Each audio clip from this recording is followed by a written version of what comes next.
Good morning. Boss. Good morning mga ka-TG. Ito po yung kakatapos ko lang napinturahan na unit. Replica scope lang po. Removable bat, removable igniter, madali lang palitan, easy to replace.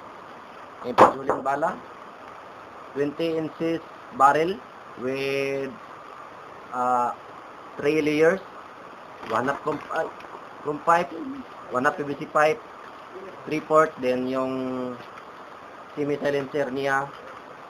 Yung silencer niya is design lang po ito. Semi-silencer po niya is 1N. Butin powered, PVC to gun, intijulin yung bala. All PVC. Yung scope niya, PVC din. With cross sight. At may open sight na din. Front and rear sight. Front and rear. Okay. Yung open sight niya, align na po din ito sa target. Saka yung scope natin na DIY natin. Align na po yan sa target. Sa totoong scope,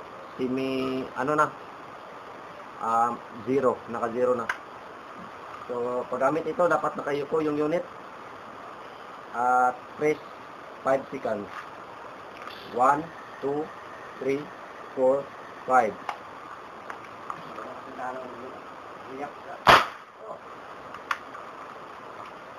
Then, 1, 2, 3, 4, 5. Bakit nakayuko yung unit? Bakit ito yung position? Kasi yung butin, yung dapat lang ipasok is yung hangin, hindi yung liquid. Dapat ganyan. Kasi pag ganyan, liquid yung lalabas. Hindi yan puputok. Dapat ganyan. Open bolt, then press. Open bolt, press, then bala. Ganyan lang po. Madali lang gamitin yung laruan natin.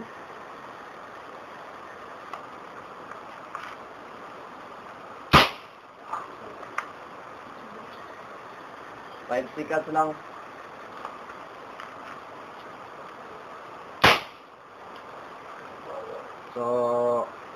Yun lang mga ka-TG. Try natin target sa Pilox. Sa buti ng Pilox. Basyo.